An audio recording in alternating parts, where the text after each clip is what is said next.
Hello and welcome to another episode of Git Radio, episode number 8. I'm here tonight with two lovely guests. We have Gareth Barton of ETC fame, and we have the newest addition to the Wildling family, Martin. And we've also got, as ever, the Bonnie to my Clyde, Paul. What's going on, guys? Hope everyone's good. Very well, thank you. Hello, thank you. So in tonight's episode, what we're going to be doing is talking about all things list related, and we've got a number of topics to get through tonight. But before I go any further, I just want to ask our lovely guests to introduce themselves to our lovely listeners. So if we start with Gareth. Yeah, hello guys. Thanks for having me on the show. So yeah, I'm Gareth. I am from New Zealand, as you can probably tell by my terrible accent. I moved to the UK about 3 years ago, and that's when I picked up Warhammer. So I haven't actually been playing for very long, but quite a large club, and I guess quite naturally sort of moved into tournaments and stuff, and so got a lot of games in over a relatively short period of time. Started playing a lot of tournaments, moved up the rankings slowly, and then so last year I went to ETC with Team New Zealand, and yeah, just enjoying playing, and quite I guess a tournament focused player, but I do enjoy my club games. I mostly play UD, what was Tomb Kings, and I play a bit of Orcs and Goblins on the side. And have a VC army, but don't play it too much. Yeah, because nobody plays Orcs and Goblins competitively. No, precisely. So what club are you a member of, Gareth? The London Wargaming Guild. We had the pleasure of getting pumped off them at Midlands, if I remember right. Yeah. So, Martin, how about yourself? Well, thank you first of all for having me here. You will notice that my accent is quite strange. So I'm from Argentina originally, but I've been living in Spain since a long time ago.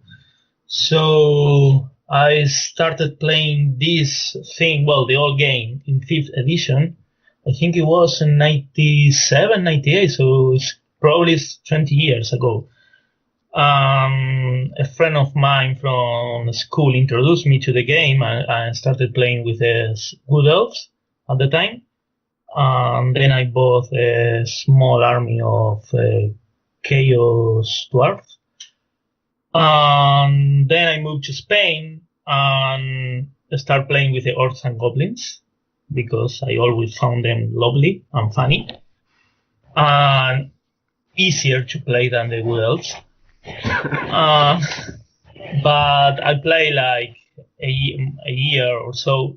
When I started at uni, I had to stop, and I came back like 3 years ago. So now I have the Sylvan Elves, the Orcs and Goblins, and a brand new Empire of Sunstal army. Yeah, the badasses. Good one. Awesome. Well, thank you guys for coming on. So Gareth, you are the vice captain on Scotland's ETC team this year. Yeah, so I'm list coach and statistics boy, all round looking boy this year. So I mean, very close to the previous captain and this year's captain, and was asked fairly early on to come on board and help. And because at the time I wasn't sure that New Zealand was coming again this year, so I jumped at the opportunity. Here I am, stuck with you boys. Yeah. Yes. So you're the ideal man to have on the show to talk about all things lists. Well, I mean, I don't know about that, but we'll see. So before we go any further, I thought what we could do... Well, first off, how are you doing, Paul? I'm good, man. I don't want you to feel left out. No, man. People know me. I'm old news. So how are you guys finding 2.0? Gareth, how about you? How are you finding it so far? Yeah, no, I'm enjoying it. I know a lot of people are a bit salty about all the changes. I guess I'm not one of those people. I've always tended to focus on, or tried to focus on the good side of changes, which is, you get to hunt out the fun stuff to play in lists, and you get to use, maybe some units that have been sitting in your cupboard for 5 years or something like that, and get to finally dust them off and bring them out. And I find the game quite balanced as well. There's some annoying parts to it that I would personally change. I think the main one would be the cards for Magic. Oh yeah, but, Yeah, I mean they're all right. They make the magic phases pretty consistent. Like you don't have those massive swings you used to. But I don't know. It just seems like a weird mechanic to me. But I'm sure it's in the name of balance. As all things are. It is weird, but yeah, I thought that it was going to be more annoyed about that, but it's okay. Yeah, it's not that wrong. It's fine, isn't it? Yeah. Yeah. So how about you, Martin? How you finding it now? You've had a couple games under your belt. Yeah, well, 2.0 for me is more balanced. The rules are solid, so yeah, I'm liking the rules. The books, what was OP before now is not that anymore, and some changes. But yeah, no, basically it's okay. I like it. Yeah, I think it's the best rules that we have for these 2 years right now. Well, that's a good statement. I think so, yeah. The magic is great. I love the change of the magic. I'm not so fond of the magic cards, but yeah, you get used to it. Cool. Paul, any changes in your opinion? No, not really. I'm still enjoying it. Certainly say the magic phase it's definitely injected a lot of new opportunities with my lists. I feel it's certainly something I don't feel I can leave behind in my lists. Yeah. So I really like it from that point of view. Certain units that I didn't like in the beginning, I'd say that for all that I still don't like them as much as I did, they've definitely got a new role in the army, so they do have their uses. It's just a case of getting used to the stuff, really. And seeing Dan do well in the recent tournament with a Warriors list is quite encouraging as well, so that's nice. Yeah, Dan did really well. We'll be getting Dan on in a couple of weeks' time to have a chat, and I'll no doubt he'll give us some Warriors secrets. Very knowledgeable guy. Yeah. So, because the new edition's out and we're just about to start getting into tournament season, Paul and I thought that the main idea behind this episode could be talking about lists. Part of this has also come off of Slan Radio because they recently did a show where they talked about lists and whether it all matters or not.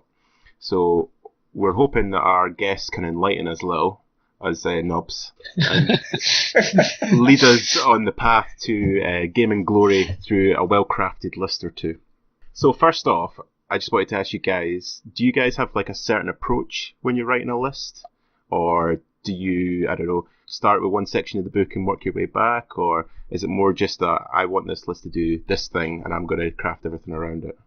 Yeah, I mean, I guess I have two approaches to writing lists. The first one is probably most of the time, and it's I guess like an iterative approach. So I have a standard stable list for most of 1.3, for example. I had a list of a UD list that was pretty standard. It had the Order Neprigard and the unit of Shabti and the fairly standard wizard. And then I guess stuff. And then just from taking notes after each game, which I think is something that everyone should be doing if they want to improve, tracking each game. And you just use those notes to then make small tweaks. And I guess my aim with those edits is to never change more than, maybe 10% of a list at any one time. And then you test it, try it, edit it, which I guess is how I sort of develop my list across a season of play. The other way, of course, is when you get an opportunity like we currently do where the books have changed a lot.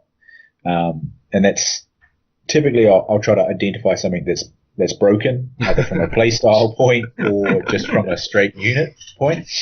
And then you build around that. So, I mean, the immediately obviously broken thing in the UD when it first came out. Sorry, what was that? The guard. The sepulchre guard, well, the equivalent, the skeleton with the great weapons. Yeah. Good. I mean, the thing that jumped out at me was the scarab swarms. No, they're not broken at all. I think it's 300 points for 36 poison attacks with distract. What? You can make them ambush from anywhere on the table, and you can get all of those attacks into a 40 mil front. So. Yeah, I saw those, and that was the immediate. Okay, so let's build a list around having 2 units of 6 scarab swarms. Wow. And so you build from that. So I guess that's how you start, or for me, that's how I start a list in a new edition, or if I'm changing my playstyle or changing an army. yeah, that's how I started. Okay, so you're telling us all to be dirty bastards, is that what you're saying? No, not necessarily. I mean, power gaming. Yeah, the key I think is to know yourself as a player, so know your play style, and then build around that. So there's no point trying to play fast moving avoidance lists if you don't enjoy it or you're just not good at it, because you'll just not perform as well as you should. Whereas if you're somebody who just loves to run up the guts, then you build lists around that and then try to make those work, I think. Okay. So what kind of playstyle do you tend to favour then? I mean, because I was taking UD to ETC last year, for the majority of last year I played a fairly, I guess like the undead themselves, fairly slow but very hard list. They held onto points very well. And yeah, could be almost anything in combat, but wasn't fast. Like it had movement 4 infantry, movement 6 monstrous infantry, and it was not a subtle list, is what I would say. Okay, cool. So what about yourself, Martin? Well, I have 3 approaches. 2 of them are related, but the first one, I have an idea and I start building with the characters and the general mostly, and I put a lot of points there, and then I have to surround them with the rest of the units. The second approach is I want to play a unit, so I try to build a list that helps that unit to perform well, or at least to be successful in one of the roles. And the third one is that I just painted that unit and I want to use it. That's as good a reason as any. Yeah, I'm really stubborn on that. So even if that unit is awful, I need to play it because it's just painted. But newly painted stuff never does anything. It's true. No, I have painted a lot of stuff that are crap. But it doesn't matter because sometimes I make it work, sometimes I don't. But it's okay.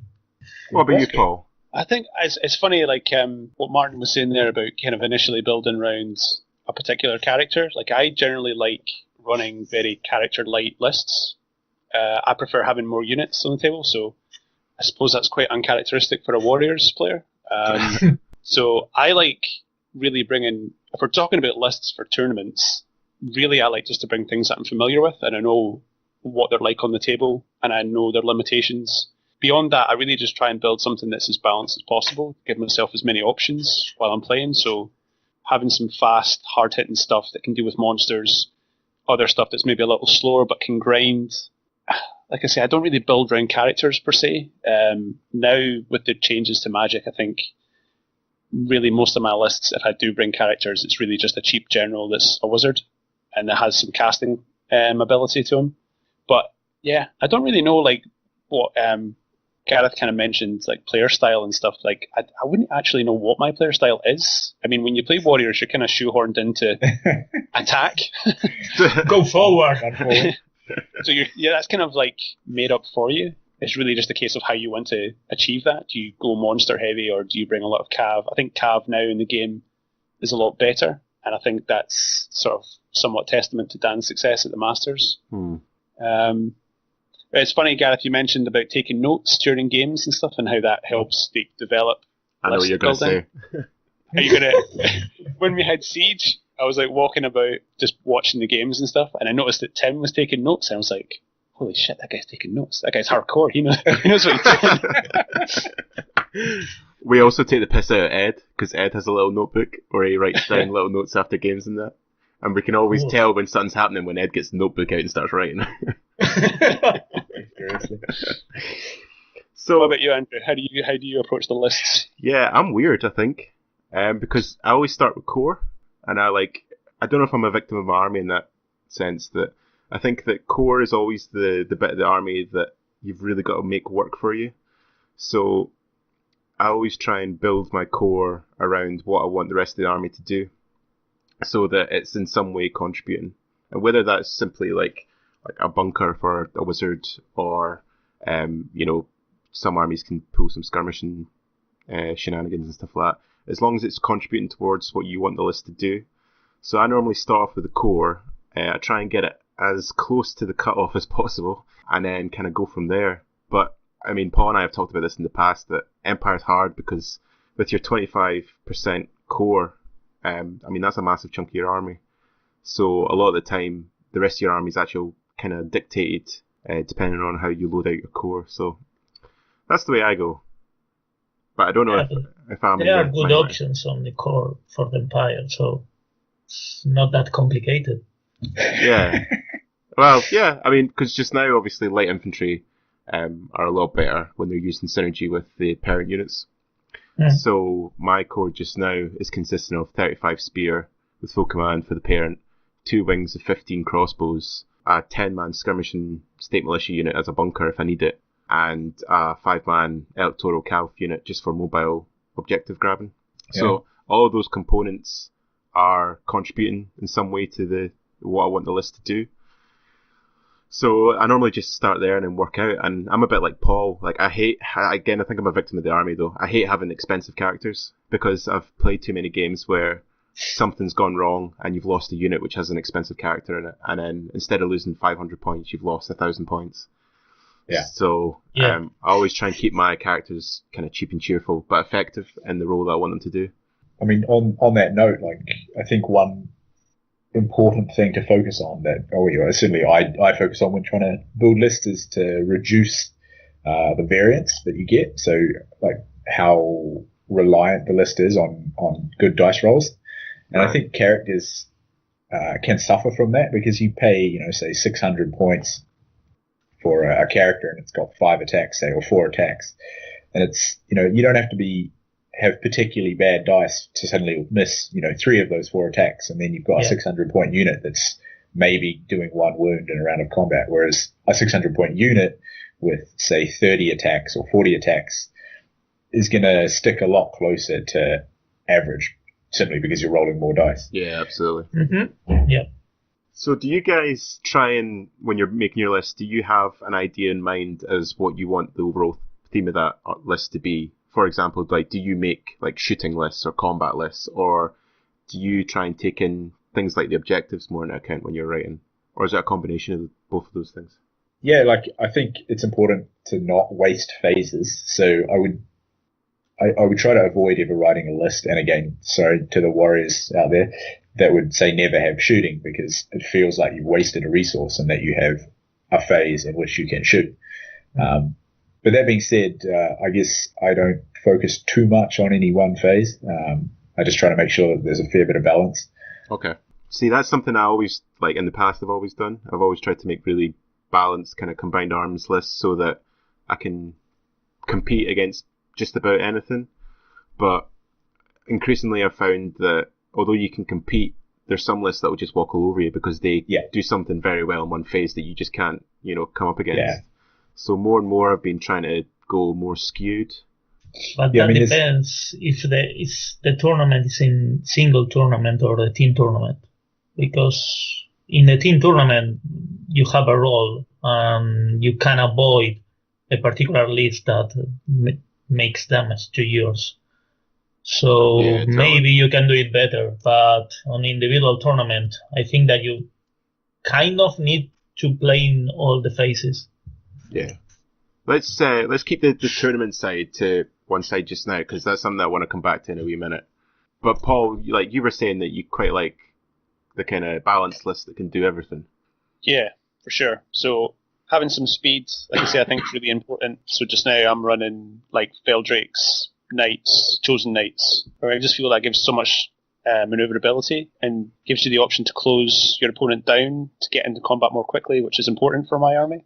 But also having multiple scorers, I think is really important, and certainly mobile scorers. I think it just makes life a lot easier, especially when you get into turn 4 of the game and you start thinking about trying to win the secondary. And I think chaff as well. I think in the beginning when I was writing lists, that was one of the big problems, that I just wasn't bringing enough. And I think, just now I always bring 4 units of chaff, just because it's just so indispensable. Especially for your army.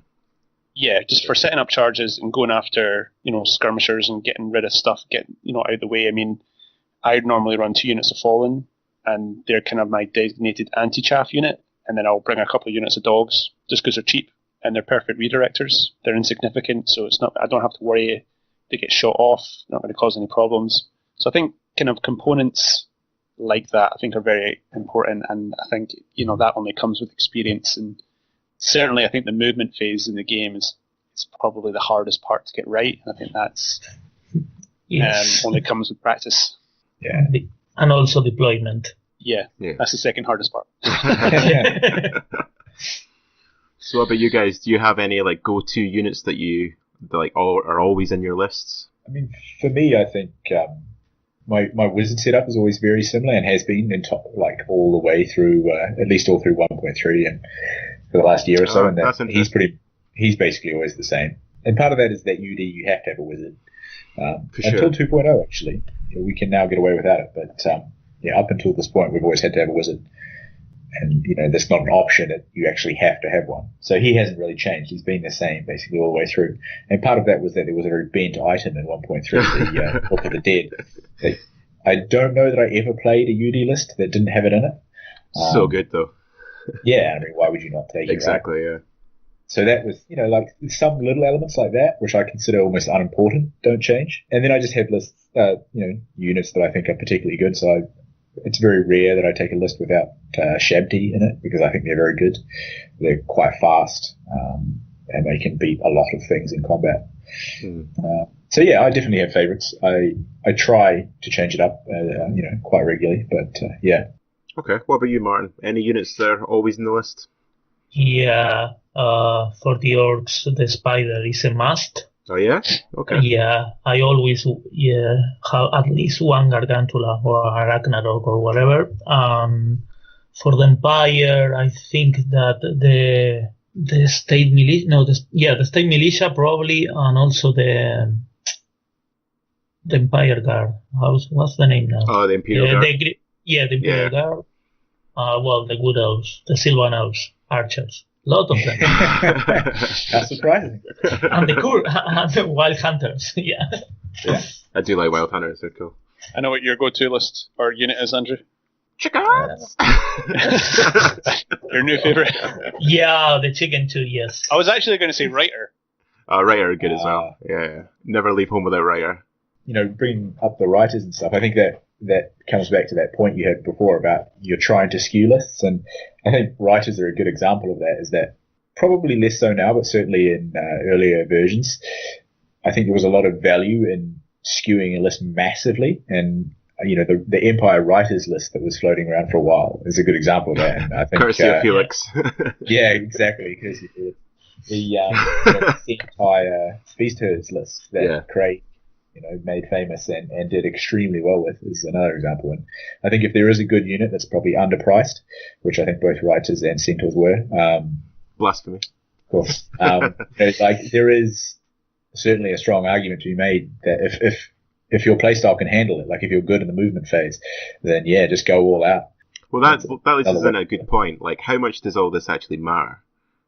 Because when Slamnat discussed this, for example, Raph was of the persuasion that it doesn't actually matter that much, because no matter how good your list is, it's still the player that controls at the end of the day. So a good example of this is actually the Midlands team event, where there were an ungodly amount of zombie dragon lists, which Chris Mintz had made famous in the US and at EDC. And there was maybe 2 or 3 players at the Mids teams event who did well with that list, but the majority didn't.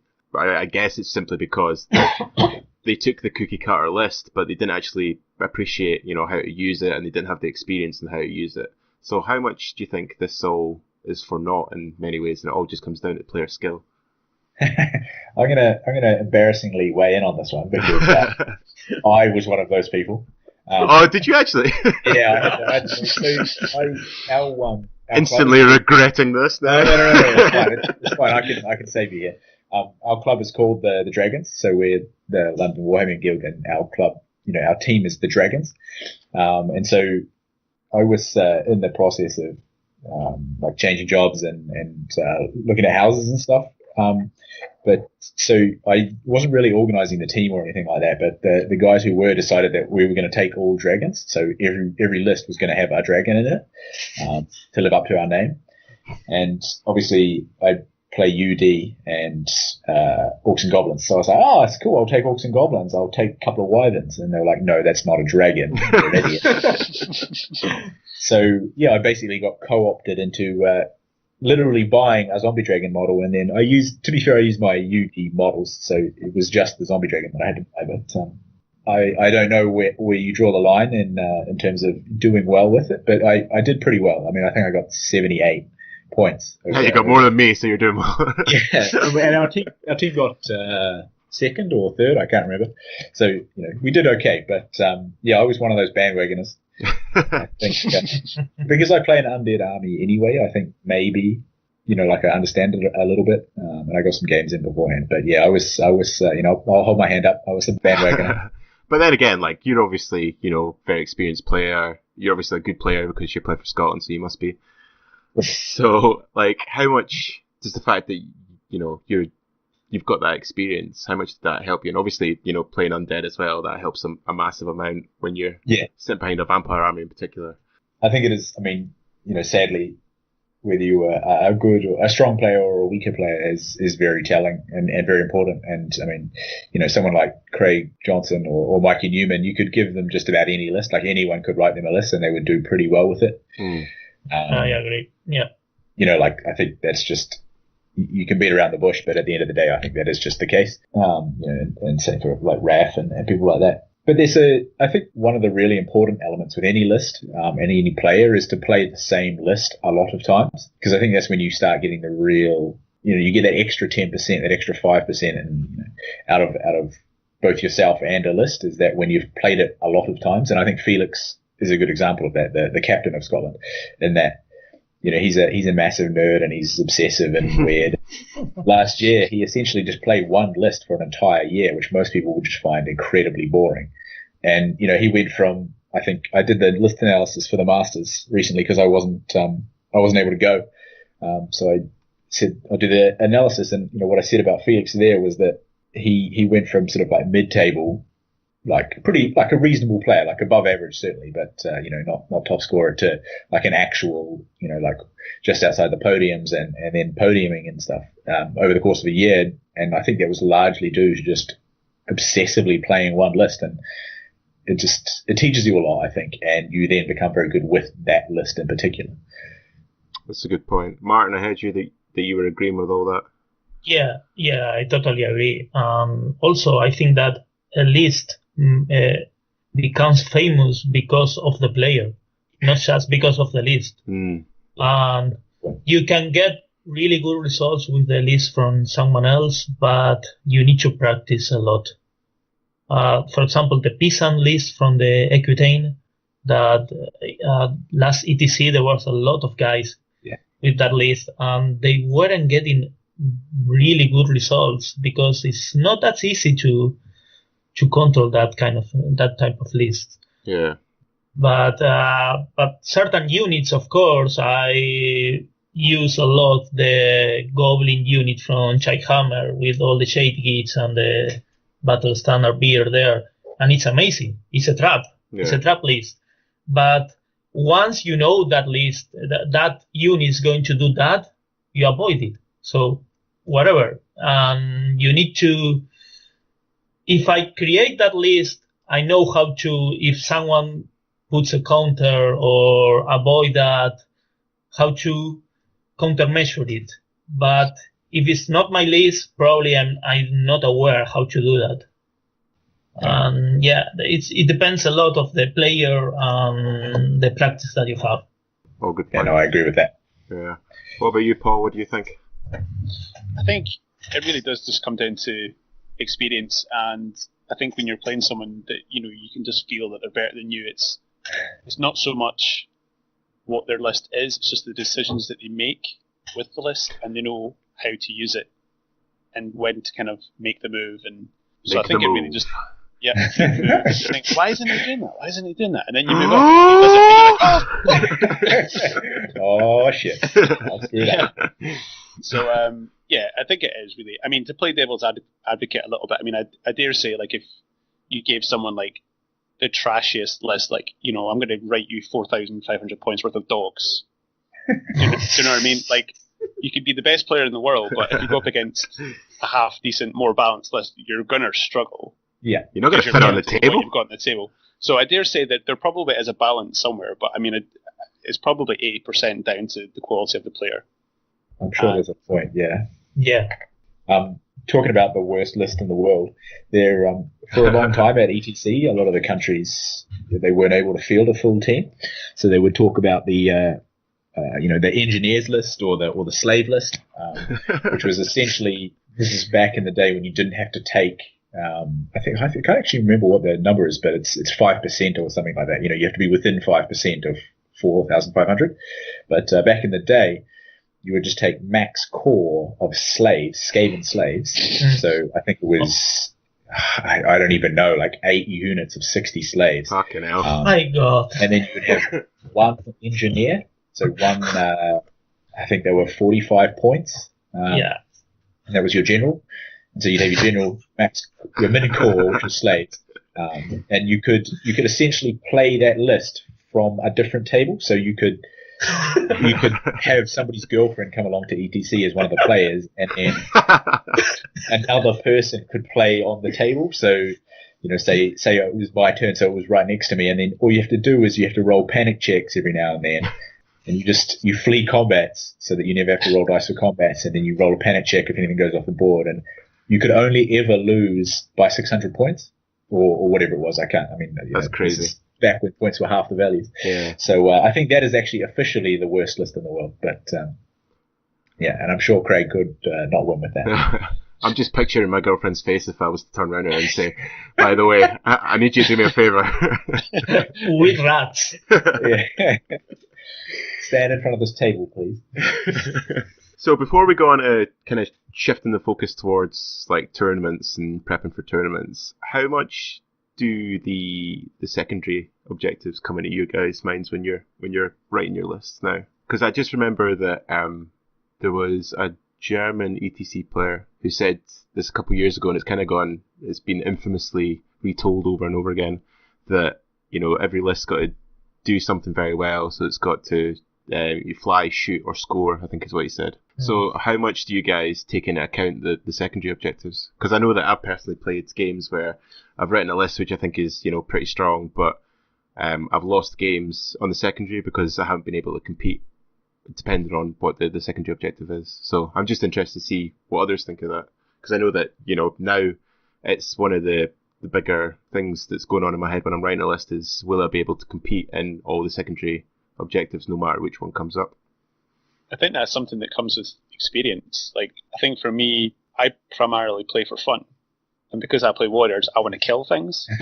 So I'm more happy to, you know, wipe out a unit on the other side of the table and then outline more often than not. But I think as I've played more games, you do appreciate the secondary more.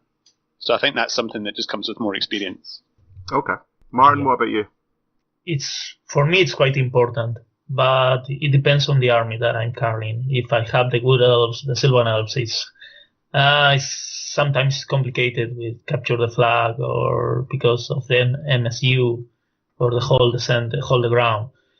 But it's a big swing. I won a lot of games because of the secondary ones, and I lost a lot of games because of that. Yeah. So, not considering the tournaments, if you play for fun, probably I don't care.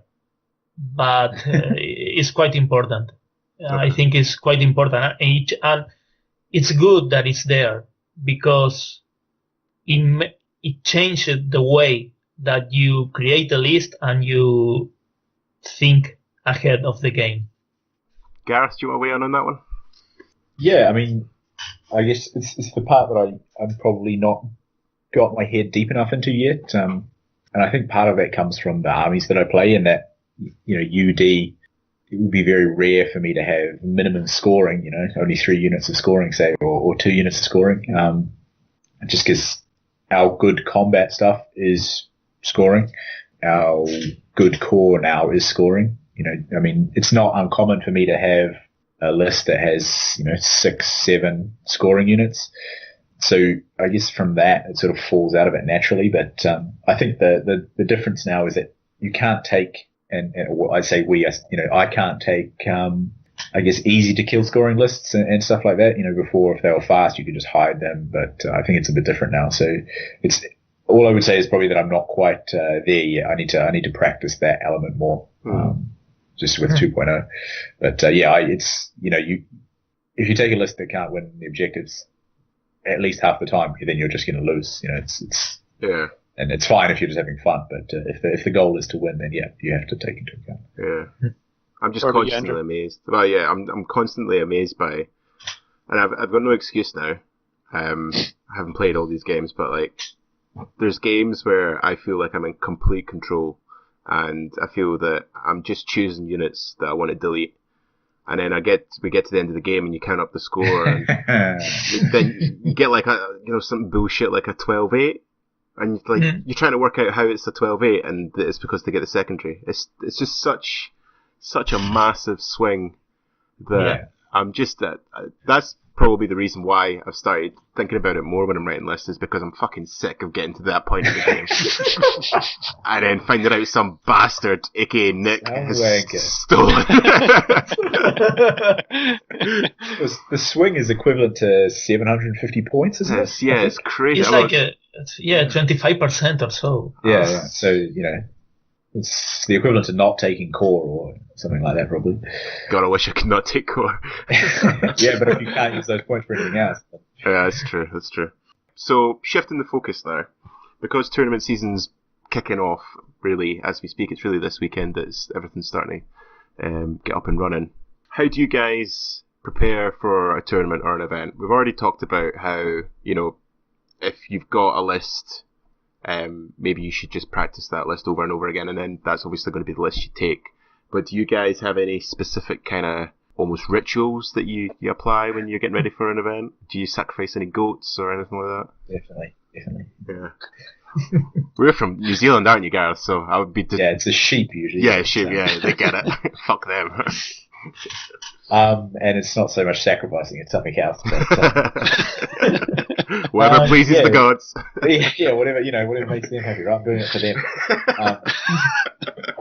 What do I do? I mean, I've got like a very tight-knit group of mates that I typically travel to and from tournaments. So I guess the most important thing that I do, usually when I'm going to a tournament, is wait an hour to an hour and a half for my friend Mel to turn up, because he's always late.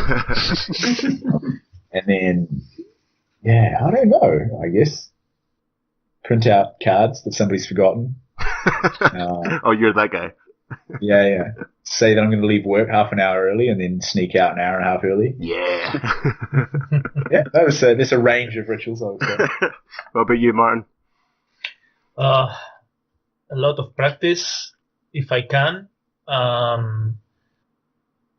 I don't know. No, not particularly. I try to think the list ahead. Then, practice. But in the end, it depends your first match, because if it's too difficult and you lose like by a lot, then all the preparation probably is not worth it. But I still enjoy it. You change the way that you see the tournament. So probably you are not going to win, so have fun. And that's it. It's a game. See, that's really interesting, because there's a couple of points I want to put up. I want to ask, like, how much prep is too much prep? Because I do think you can get to the stage where if you've not got the Felix mindset, then you can shag a list to death, and by the time you get there, you almost hate the list, so it's hard to get it to work for you. Before we get to that, just how you're saying about basically it all just comes down to that first game. I would agree with you, and like I think like Mids was a good example for me where the results just didn't go my way day one, so it was it was more of a mental battle for me because I just started doubting everything and I made really stupid mistakes when I should have just stuck to the game plan, which I'd play tested for months beforehand. But I didn't, and I kind of psyched myself out, which ended up really hurting me. But I don't know if this is just an experience thing as well, because if you look at Felix, when he went to the Masters, he had a fucking horrendous day one. Yep. And he'll be the first to admit he had a fucking horrendous day one. But he went home, or he went back to the hotel, and he kind of sat himself down and gave himself a talking to. And in the second day, he fucking pasted everyone. Yeah. So how much of that is kind of an experience thing as well? I mean, I guess now that, and I think this is a very good thing, now that we publish lists beforehand and you typically get your matchup beforehand, the big thing I think is that you should never be going into your first matchup with any surprises. It's pretty easy to read the book that your opponent's playing beforehand and work out what everything in their list does, and then at least in your head work out how you're going to combat each thing, and just have a pretty simple little game plan there. So I think in that sense, that should be your mental model going into it. But if it doesn't go your way, if it does go downhill, I don't know if I have much to offer there other than that it used to get to me a lot, and I think it doesn't anymore. Okay. Not so much anyway. I mean, obviously, everybody gets salty in their heads and stuff, but I think I can come back a bit better now, and I think maybe that's just because I'm old. I say old for the community. So getting, I'm 30 now. God, basically dead. That's all for you, okay? Well, it's old for the community, as I said. So I qualified that comment. And so I think it does help. Like, you're just a bit, you care less, perhaps. I don't know if that's the right way to say it. But, yes. What do you think, Paul? I'm in the huff because Gareth just called me old. Just all the community is fine. No, I think for me, I've only ever been to 2 tournaments. I've only ever played in 1 tournament, both of which were the tournaments that we organised. Yeah. And I think because within our gaming group, it's still quite a young group. I mean, there's certain armies that aren't even represented. So we don't really get the experience playing against certain armies like Demon Legions or Undying Dynasties. So for me, going into a tournament, I always definitely study who I'm playing first. I look at their list, and if it's an army that I don't know, I'll go and I'll read the book, and I'll try and work out what kind of matchups I'm going to be aiming for in my game 1. And then hopefully that gets me into a good footing going into game 2. For me, like, approaching a tournament, it's not so much about winning, it's about giving my opponent the best game that I can give them. If I go into a game and I play really well, but I ultimately lose, but I still manage to pick up points, I'm going to be happy.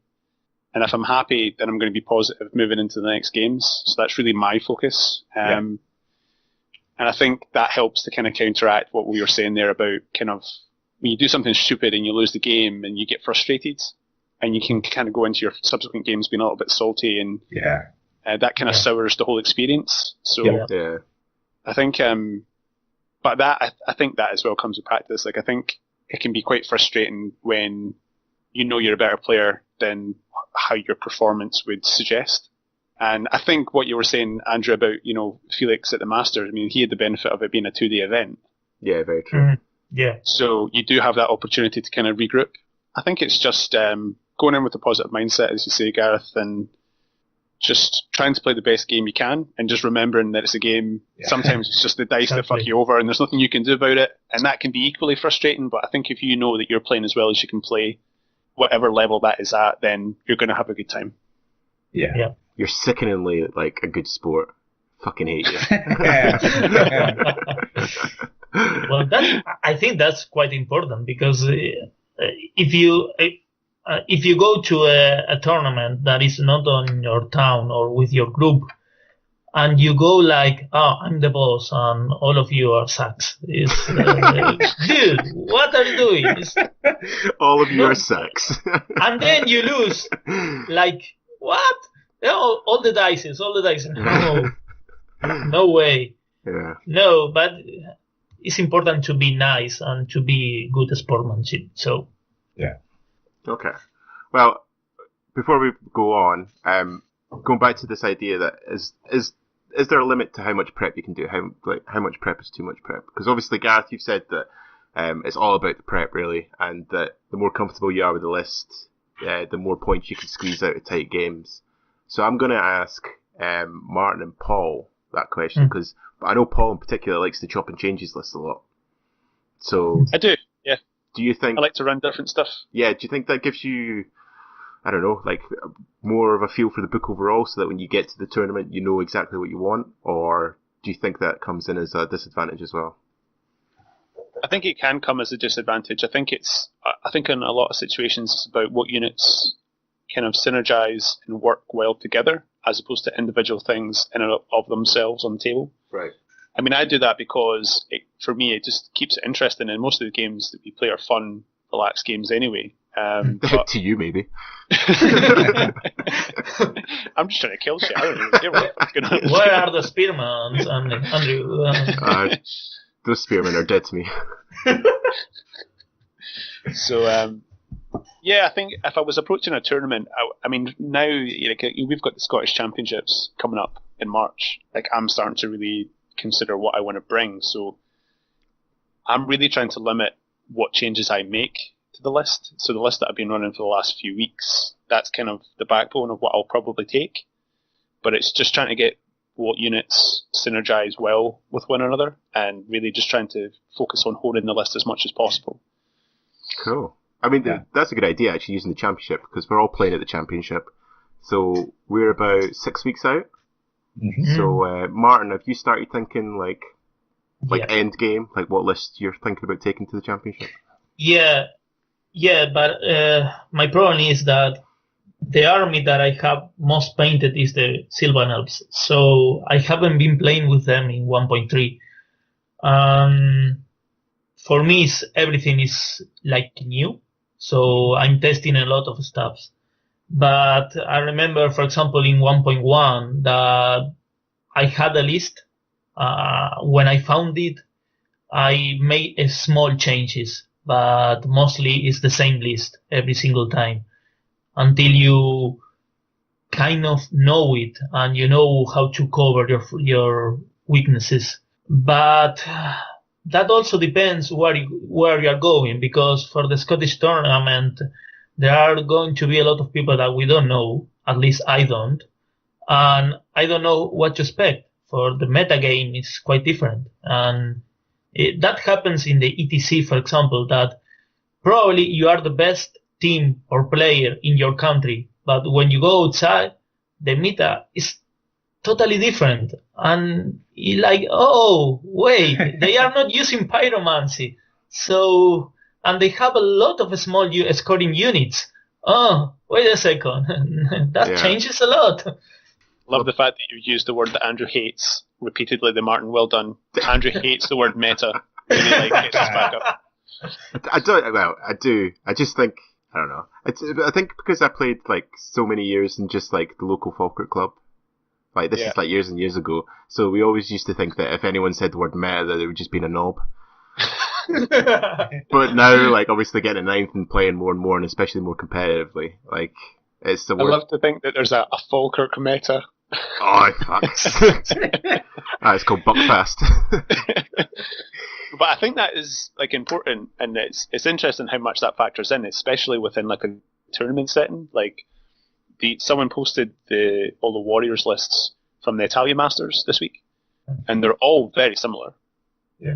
It's really interesting, and it's none of their lists. I mean, they're somewhat similar to what Dan had. They were very character-focused, calf-heavy. Yeah. And obviously that's quite effective right now, but there was just certain items, certain loadouts on characters that were quite different, and I think that is quite telling as to what works within their like home nation and what people are playing. And I heard people commenting on Dan's list that he read the meta well in advance and kind of anticipated what people were likely to bring, and so kind of built a strategy around that, which is, I mean, that only comes with that level of experience. Because like what Martin was saying there about the Scottish GT, I'm going to be in the same boat. Like, there's going to be loads of people there that I've never played before, and I'm really looking forward to that, playing against a lot of new armies and stuff for me. But it is, on the one hand, like, for me, I just want to go and like have fun, but on the other hand, it's like, well, you don't want to play terribly, but if you're playing against people you don't know and armies you've never played against, it's really hard not to make a fool of yourself. Yeah, exactly. What do you think, Gareth? Have you kind of got your list in mind for the championship? Yeah, I mean, to see how many times I can say the word meta. Go on. I think the meta is still evolving. It's very early days yet, and so as Paul mentioned there, Dan predicted the meta at the Masters quite well, which I think is a hard thing to do, and it's very easy to miss the target as well. And so, I guess, in answer to your question, I haven't nailed down my list yet. Partly because I'm going home to New Zealand for 3 weeks beforehand, and I just have other things on my mind. But I will certainly put a lot of thought into it, and some of that will be trying to deal with the unique Falkirk and other parts of Scotland. I haven't been exposed to the Falkirk meta before. Oh, so it's gonna fucking blow your mind. It's gonna come out of left field.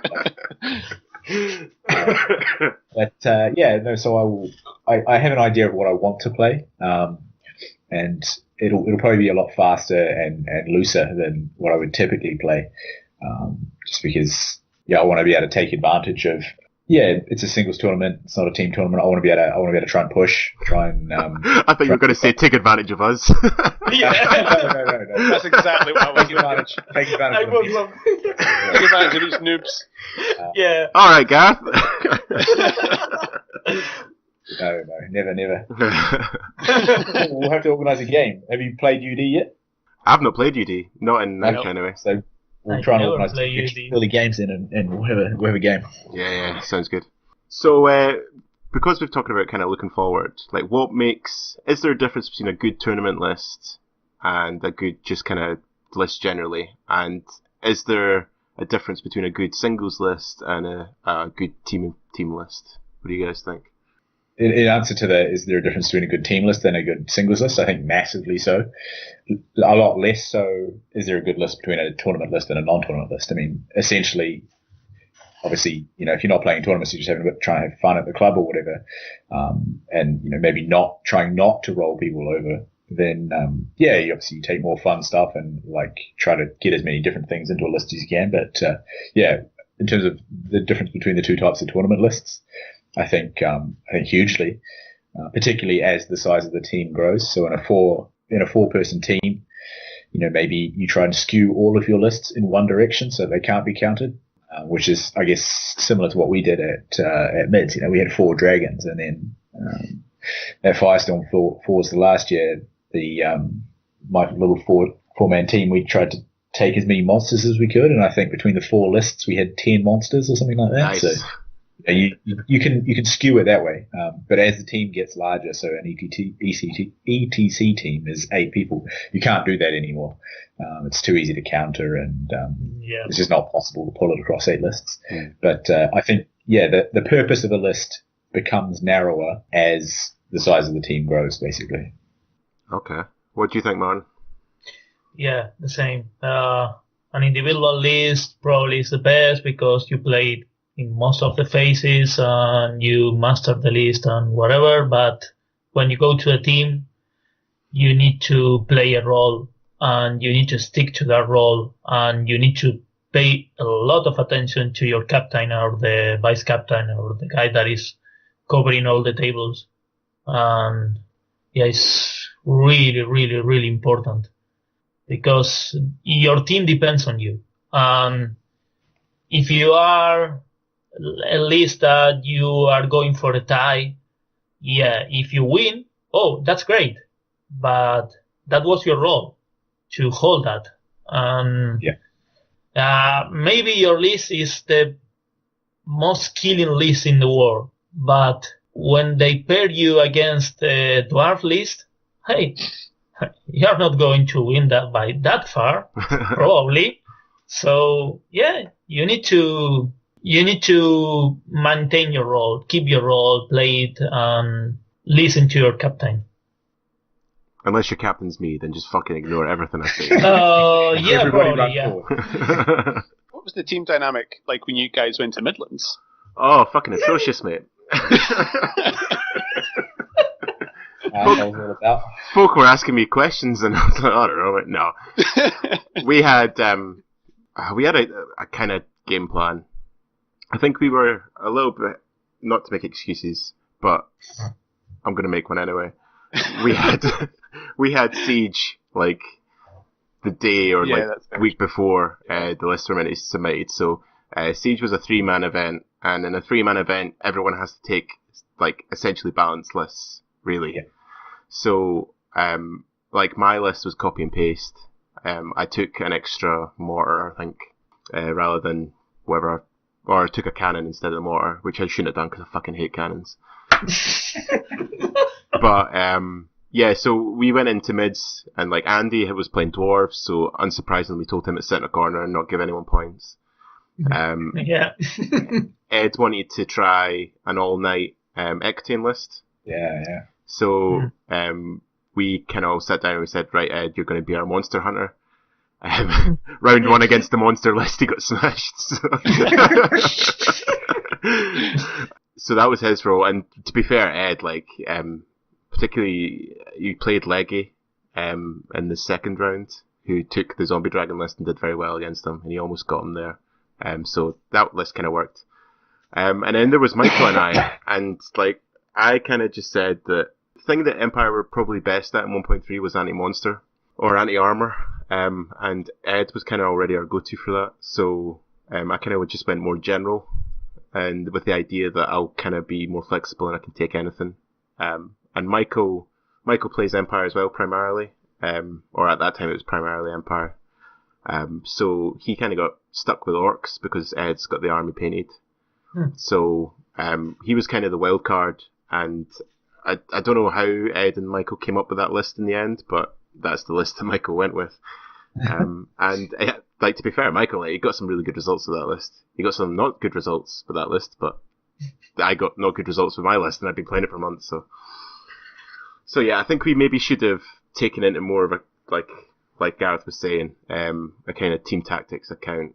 But I think that was probably due to lack of prep, which kind of goes full circle to what we were talking about earlier, that we probably should have sat down much earlier than we did and kind of thought about what we wanted each list to do. Because I think that, I mean, not to take away from any of the teams that beat us, but I think our pairing wasn't great at Midlands.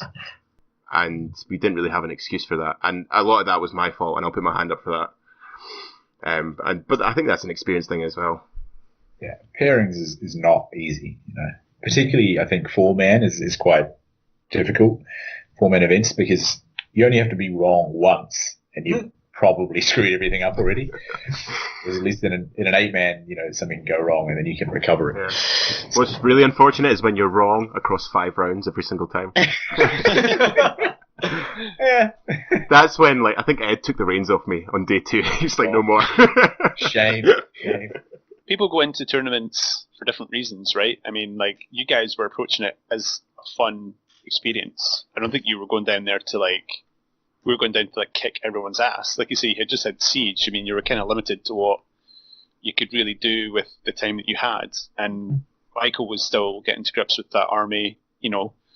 So I think it depends on how you approach tournaments and what you're there to actually achieve. Like, if you're in a bunch of, like, cohesive guys and you've all got good experience and you've been around the circuit and you know how things go, as a team, I mean, you're going to be a harder unit to crack.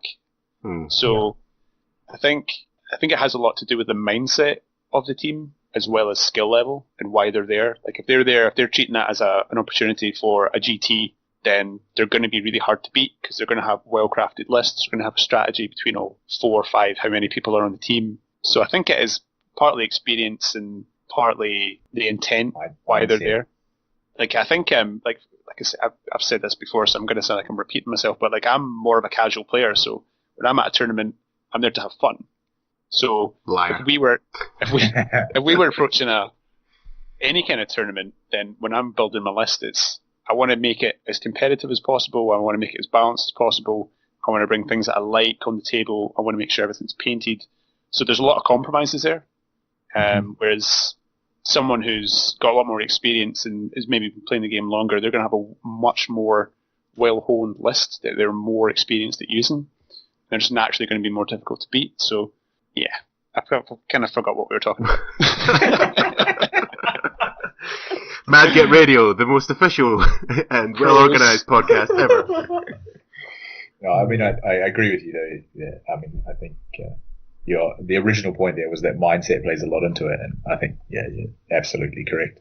Okay, just out of interest before we move on, do you guys prefer playing singles or team events? I never play a team event. Oh, you've never played? Okay. No, but I want to, because it's different. Yeah. It's quite different. I'm absolutely teams.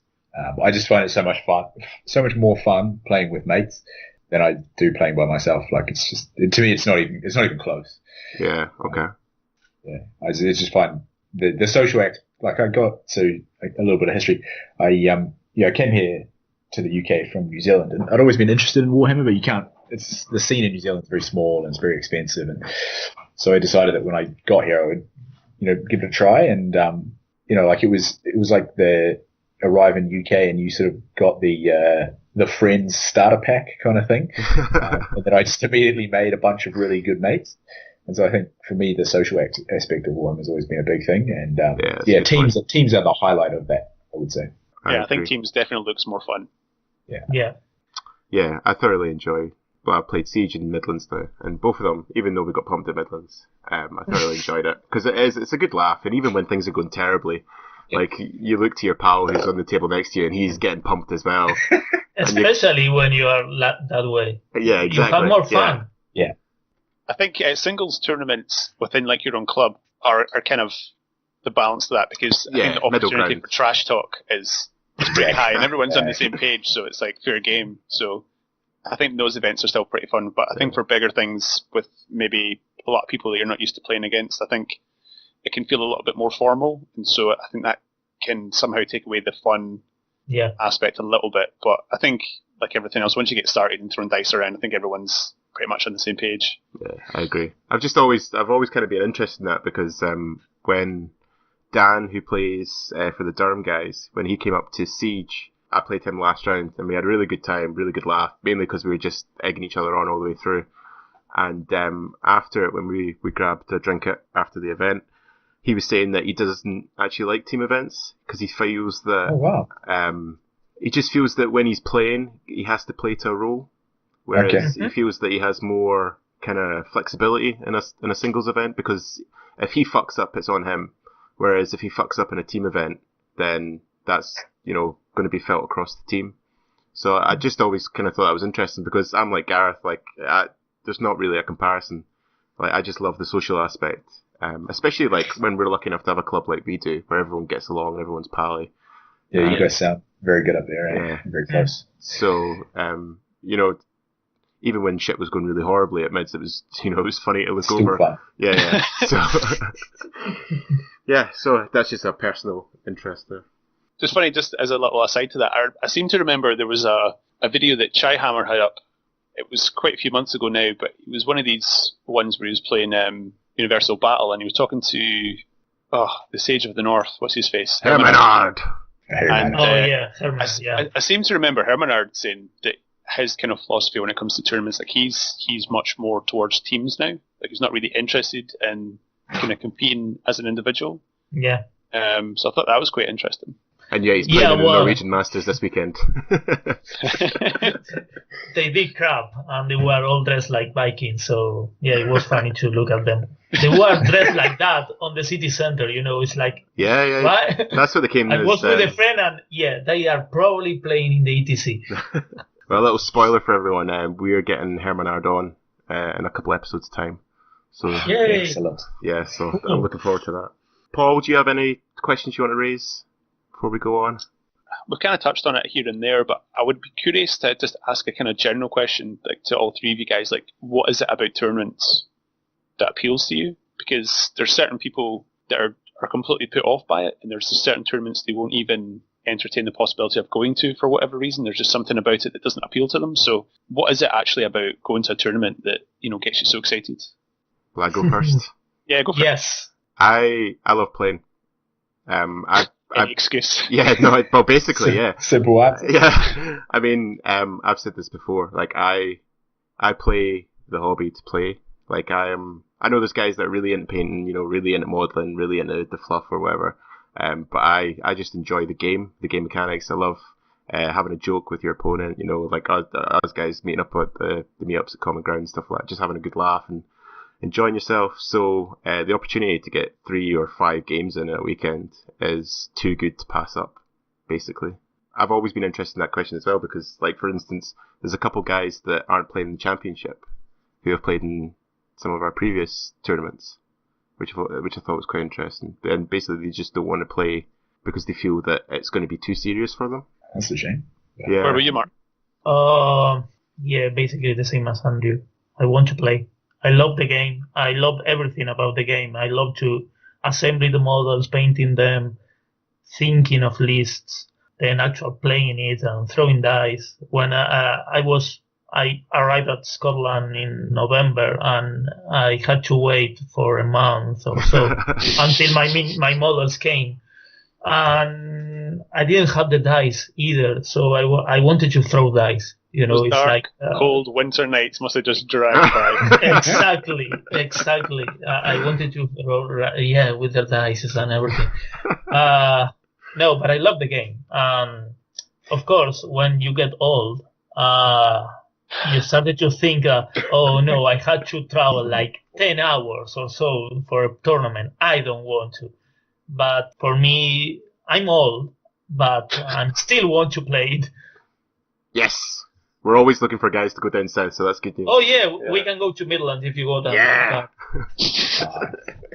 And I promise you, I'm going to pay attention to what you're saying. At least for the first match. After the first round, probably I'm going to say no. No, we found out that actually people do better when they don't listen to me. So Exactly. Okay. Yeah. What about you, Gareth? Yeah, for me, it's not that. I certainly love the game and stuff, but it's the social aspect. I guess I know quite a few of the people on the scene now, and then I have the group that I typically go to all tournaments with, and for me, it's seeing those boys again and hanging out, and even things like the car journey there, and dinners out on the Saturday night with like a big bunch of guys and stuff. Like I just really enjoy that aspect of it. Yeah. And obviously the games are great, but yeah, for me it's probably more so the social aspect than anything. Awesome. So you're looking forward to March then? Oh, it's gonna be great. Yeah. I'd love to. I'm really excited to meet all the Wildlings boys and stuff, and I guess in response to that comment you just made about people being worried that it's too serious, I really wouldn't. I know I was sort of messing around before by alluding to the fact that I'm going to bring like an army to run around with, but at least from looking at the list that Felix has put up of who's coming and stuff, I would say there's no one on there who I wouldn't happily play. There's no bad sports on that list of the names that I recognise. There's no one there that I would try and avoid. So, if you had to choose one, who would you choose? Hold on, I got to bring up the list now. This is serious. Andrew. Ouch. Well, Andrew and I have never actually played, so yeah. I'm keen for that. Well, according to Tommy Tucker, I'm a massive fucking sulk, so... Oh, Tommy Tucker. Despite the fact that he didn't actually play me, the little bitch. That's the guy that sent you the email. That's him. Okay, Yeah. so probably today is going to be peace because of the all non-English speakers. Yeah, so that's why we got both of you on, just to really fuck with them, yeah. Sorry, mate. Nah, Tommy's a good guy. Is he got me? No, because apparently it's too far. Oh, okay. Where is he from? Bath. Oh my god, come on. We'll wait and I see. came from Spain. Exactly. Okay, so moving on to the final topic of the show.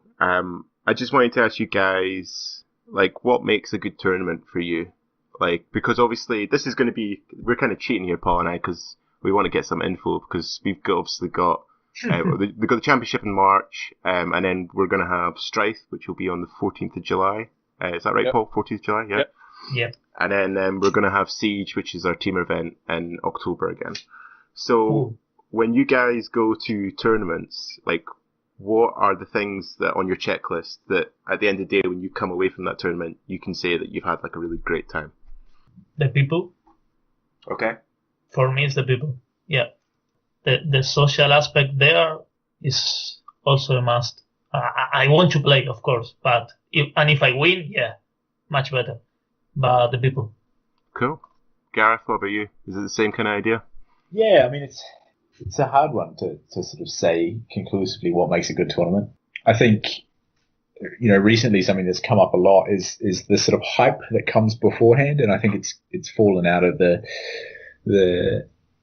publishing of lists before the event and then pairings and stuff. I think that is actually a very important aspect that people don't talk about what makes a tournament good.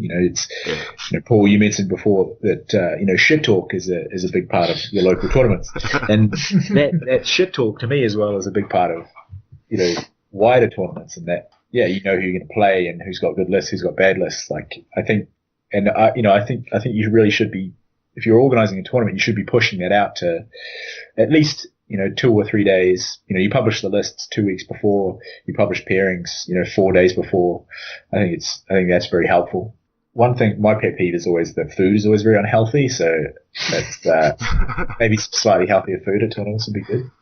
Yeah, and then just good management of bad players, I think. Yeah. Would be because sadly there are some people in their community who are perhaps not as fun to play as others, and a few tournaments recently there's been a few sort of people cheating and stuff like that, and I don't know why it's not treated more severely than it is, just because it ruins games for people, and then you get people who don't want to come to tournaments because they think people will take it too seriously or will run into a gamey player. So those would be my 3 points.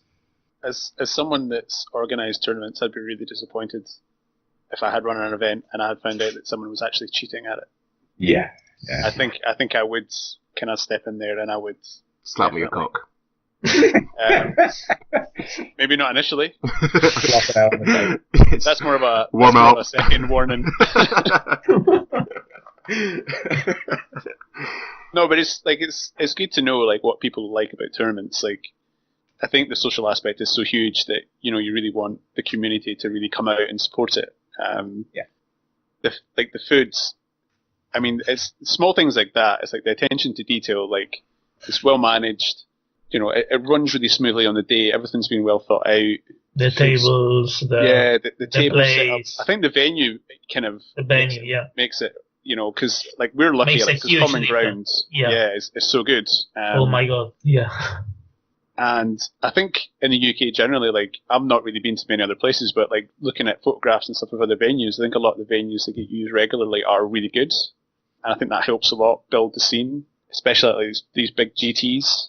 So yeah, it's interesting. I think for me, what makes a good tournament is just the coming together of the community and everyone just kind of being together and enjoying the game and everyone having a good time. And we've never had a 2-day tournament yet, so that's something I'm really looking forward to at the GT in March, and it's something that I think I'd like to incorporate within our events in the future, but I think for us it's just getting the community used to it. I think for some people 2 days is quite a lot. I think the first time Guillermo played 2 or 3 games in a day, it looked like he wanted to melt.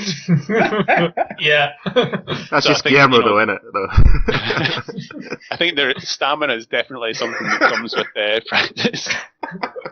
There's most things. There's so many jokes there. Just leave that one. What about you, Andrew? What do you like? Yeah, I mean, same as you guys. Siege has been the best tournament that I've gone to because of the people and because everyone had a good laugh. We had players like Simon who previously weren't interested in playing tournaments, who came along, who played and who had a blast. And I think a massive part of that was the people. And I think that no matter how shit you're doing, if you're surrounded by good lads and you're having a good laugh, then it doesn't matter. I mean, it's always nice to win, obviously, but I think so much of it comes from exactly all the stuff you guys were saying. It's nice when you see tournaments as well. I think for us, because we had kind of put some custom scenarios together and we had put a lot of work into that. I think it's nice when tournaments kind of go down that route. I think it's good to have a balance. So you have the more kind of competitive, where it's just straight up games and it's just about having a good time and see who's the best on the day. But also having these kind of homebrew style ones. I think that adds lots of it. And I think when you turn up to a tournament, if you get a nice pack, if you get if you know there's good prize support and stuff like that, that's just like the icing on the cake as well. So then that just something that's really good about tournaments. Yeah, like they do in USA. Each individual tournament has a specific rules for a specific scenario or something different from the others. There was a recent one, wasn't there, where everyone got a free giant? Yeah. I thought that was cool. It's so random, but I like it. And really, there's no excuse for not making your tournament that little bit unique, or like things like not making sure that the food's decent or not making sure that there's good prize support, because a lot of the time, especially for prizes, folk are really eager to help you and support you. So it's really just about, from an organisational point of view, putting the time and the effort in, which, it sucks for the organiser, but it's worth it on the day when everyone leaves happy. It's stupidly easy to get good prize support. Is it? I mean, for the 2 tournaments that we've organised, we've had really good prize support. Yeah. Like, we've probably had involvement from 8 to 10 different companies. Wow, that's really good, eh? Given us products on the day, they've given us discounts, they've given us, lots of different stuff. And like, me and Ed are in the process of organising Strife for this year. It's going to be in July, and already there's 4 companies that have said they'll give us stuff. Cool. So it's surprisingly easy. I think companies like the involvement, and I think especially if you're kind of approaching the smaller companies, because you're kind of seeing it as a potential for more people to use their stuff. And I think that's one of the big advantages of the 9th Age, is because you've got so much flexibility in terms of where you can actually buy your minis from. So yeah, absolutely. Yep. Okay, so before we wrap it up, the last thing I want to raise and get your opinions on is the notorious soft scores. So this is a topic that's kind of reignited recently, and a lot of people have been talking about it, and there was the whole debacle, well, not really debacle, but whole issue arising after the Masters last year about where we place soft scores and how many points they entail. So just kind of quickly, really, I just wondered if you guys had any strong opinions either way. I think absolutely painting, maybe not, I don't even know if you need a soft score for it, like painting points, but absolutely, like, all models should be painted, and it should be something that people are quite strict about, I think, just because it makes such a difference to how the game looks and how people enjoy it. I really agree with that, yeah. So I definitely think, either soft scores for painting, or certainly just a black and white standard that you have to adhere to. As for points, like, I mean, I guess, I'm not one of the top end guys that, it's all about what you do on the table. Like, I've always thought that, painting points are important, and sportsmanship points, they're a good way of nudging the community in the right way that ideally they would do without needing to be nudged. But, I think it helps. So, I'm, it's probably going to be an unpopular opinion, but I'm very pro soft score, I think. Okay, that's interesting. Martin, what do you think about it all? I have mixed feelings, because of my armies are great, but no, for a serious tournament, I think that they should be all fully painted. The game is not the same. Points for sportsmanship, probably best in each category for each army, or best good army, best bad army, and stuff like that. But it's complicated to give them points for that. It's not as easy. I think that for the tournament organizers, it's not an easy choice. Yeah. Paul, what do you think? I think at a tournament, ultimately, whoever wins, it needs to come down to who is the better player. And I don't think you should ever have the situation where someone's won more points for their games, but they've lost because someone's won X amount of points for their painting. I think that's quite unfair. Yeah. I think I was thinking about this recently, just obviously because we've got our tournaments coming up, and I don't know if a better way of going about it is, rather than giving points for like achieving a minimum painting standard, is just to take points away if you don't. Yeah. That's quite smart, actually. So just everything has to be painted, minimum of 3 colors. If you don't, we're taking away 5 points. because it ruins the immersion. And at the end of the day, that's why we're pushing miniatures around on top of the table. Yeah. That's why we're not just using bits of paper or whatever. Mm-hmm. And with sportsmanship, again, I think it's maybe easier to go down the route of just penalising people as opposed to giving flat points out to everyone. Because I think certainly in our community, we've never really had any issues with sportsmanship. So I think it makes more sense just to penalise the people that are taking the piss if and when it happens. And just having one prize for best painted army, or if you've got the support, you can have multiple painting categories, kind of like what they're doing at Call to Paint. There's going to be like 3 or 4 different prizes for different painting categories. And then similarly with sportsmanship, you just have best sportsman, and that's just going to be a player vote on the day. I think that's just the easiest way to do it. Yeah. I agree. Yeah, no, those are very good points. Yeah. I think that, like, I like the way we've done it in the past where they're completely separate. So you've got your game scores, and that's ultimately what leads to who wins and who comes second, whatever. And then you've also got the side category of sportsmanship, which has no impact on the actual tournament standings, but is its own category and you can get a prize. And then you've got painting alongside that. Because I think that way, it's like you say, it's just the fairest. I don't know about the taking points away or giving points, because I'm kind of stuck. Because I 100% agree that I think if you come to a tournament, everything should be painted. Theoretically, like everything should be painted. Theoretically, theoretically, yeah. The 3 colors, yes. Yeah, I mean, there's not really an excuse, I don't think. But I'm very conscious I've got paint OCD, so I know that my opinion isn't everyone's. But then I also know that some guys are really, really busy and they don't have the time to do it. So I always feel quite harsh taking points away from them, whether that be them not getting points or getting points deducted anyway. So I don't know. Maybe I'm just too soft. Maybe I need to be more hardline. Yeah, I'm okay. Okay, that answers that then.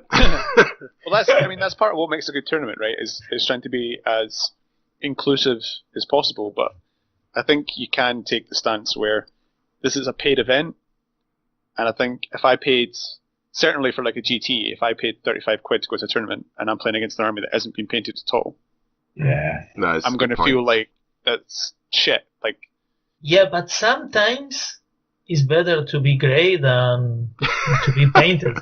I know some guys in Spain that, not because of that, because my models that are painted are okay, but I seen on the last ETC a lot of armies that were crap.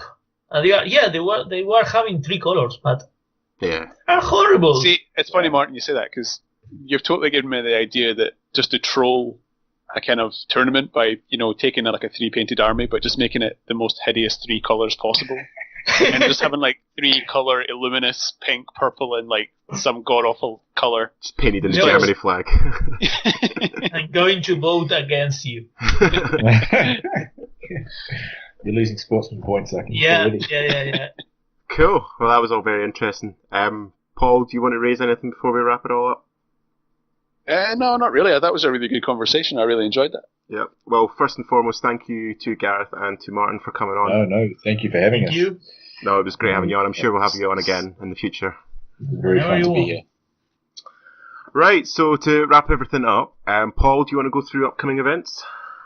Yes. So we've actually got a tournament on tomorrow, which is sold out, so you can't actually go to it, but I think it's fair enough to kind of give it its due and just say that the Wandsworth Warg is on tomorrow. Are you going to that, Gareth? No. So as I sort of alluded to earlier, like I'm off to New Zealand. Oh, right. Okay. So yeah. I just because this is down in London ways. Yeah. I mean, it's I could ride my bike. So that's going on tomorrow. We've got the Art of War that's on the 17th and 18th of February. That's a big 2-day 60-man event done by the Bristol Ninjas. That's also sold out, but I'm hoping that they'll do some sort of live streaming or some sort of coverage for that, because that sounds like it'll be a really good event. Next up is the Scottish Championships on the 10th and 11th of March in Stirling. That's Yeah, buddy. Yeah. 2-day event, 5 games, 4,500 points. Tickets are £28. If you're interested in coming along, there's still some spaces. You can contact Felix or Ed, who are kind of orchestrating that event, or just check it out in the forum.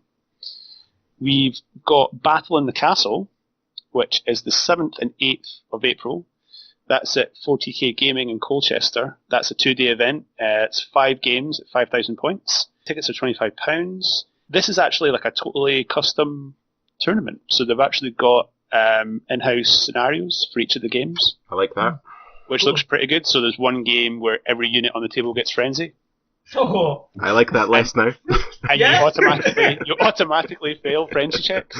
Okay, all chickens. And there was another one where both people can cast Wrath of God once in the game or something like that. Lord. So it's just totally bananas, but it does look quite fun.